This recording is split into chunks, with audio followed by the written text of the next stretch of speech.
Hi, I'm Randy Patterson, and this video is part of a series based on ideas from my new book, How to Be Miserable in Your 20s. In 1913, Pop Momond launched his comic strip called Keeping Up with the Joneses. It was about a family in constant competition for social equivalence with their neighbors. And from that time on, that phrase, keeping up with the Joneses, has been used to discuss this idea of status competition.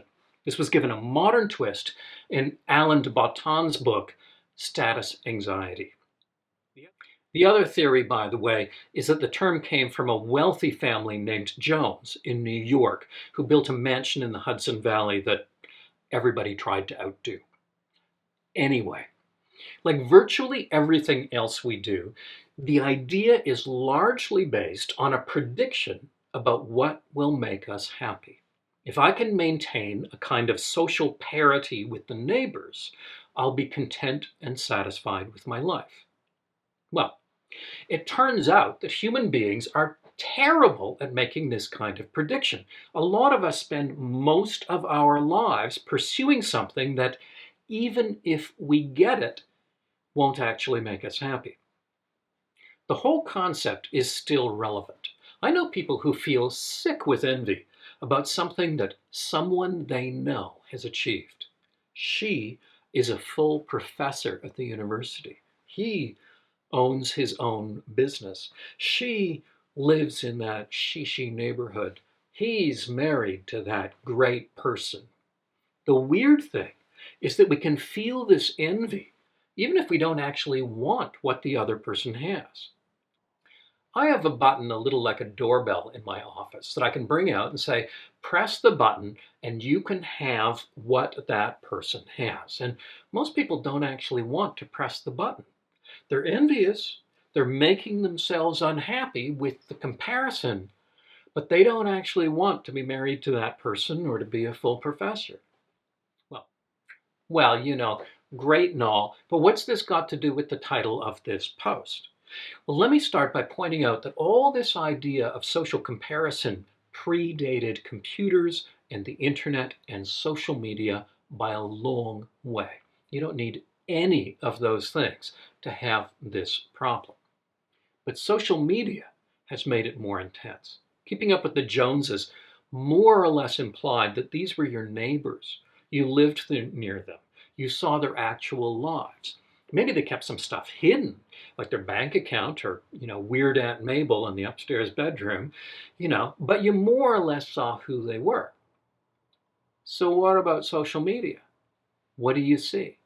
Well, you just see bits of people's lives. Here I am at the beach. Here's my boyfriend looking particularly great. Here's this dinner with my glamorous friends. What you're not seeing is, here I am with sunstroke at the beach. Here I am arguing with my jerk of a boyfriend. Here I am vomiting up dinner because I drank too much. You're only seeing a carefully curated selection of moments from anyone else's life. So to do a comparison, you need two things. You got their selected moments. What do you compare it to? Well, you compare it to your own knowledge of your whole life. Wait, I haven't been to the beach in ages. I don't have a boyfriend with abs like that. And for dinner, I ate leftovers in front of Star Trek Picard. I am a loser compared with everybody I know. And you always will be. Because not many of your friends are talking about the crappy parts of their lives. Even if they salt a bit of that stuff in there, it's only to make the great stuff seem more real. Now, if you compare a complete real life, yours, with a life that's basically exactly the same, but with only the best parts showing, you will feel lousy by comparison. But it gets worse. It's not just your friends who are putting up this carefully curated version of themselves online, framed with all the unattractive bits missing. It's you. If you're like most people, your online representation of yourself is mostly true, but it's not a random sample of your life. It's the best parts, the highlights, the things you want to display. Try something. Imagine you hit yourself over the head so you have soap opera amnesia. You don't know who you are. Then you go to your own social media history and look at it from that perspective of somebody who doesn't know you. What's this person like? What do they do? What kind of life do they have? I think you can see the problem. I don't want to make assumptions about what you do online, but formerly, people could look at their neighbors and feel inferior. Oh, look at their new car. Oh. You can look at your friends and think, I don't have a life that looks like theirs. Oh. But you can now compare your real self to your own social media profile, who you are supposed to be according to Instagram and TikTok and Facebook and LinkedIn and everything else. And you can realize something. It's not just that you don't measure up to your friends. You don't even measure up to you. You're inferior to yourself.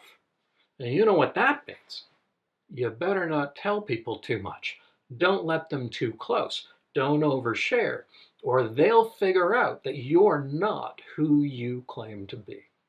And who you are is nowhere near as great as the person you pretend to be. The more you withdraw, the less other people will share their real self with you. But you'll see them anyway.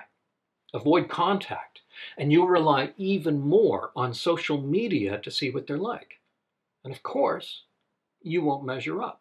By withdrawing, you'll also make your real life worse, not better. You won't have any pictures from the beach, or with a partner, or having friends over for dinner. You'll create a spiral in which, by comparing yourself to others and to yourself and trying to keep up, you'll go the other way.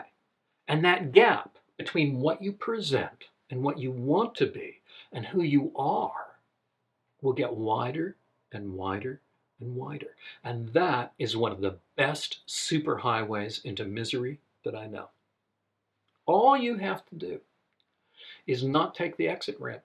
That's the one where you stop trying to keep up and develop an image of your ideal life that doesn't depend on what it looks like to others.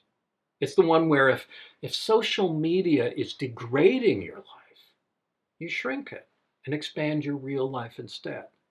It's the one where you ask, what would I do if nobody really cared? If I wasn't doing it for how it will come across or to avoid people's criticism? Luckily, I think that may be the only exit from this superhighway to misery. Avoid that one and misery is pretty much a sure thing. For more ideas about how to be miserable in your 20s, consider taking a look at my book. It's available in bookstores and online retailers.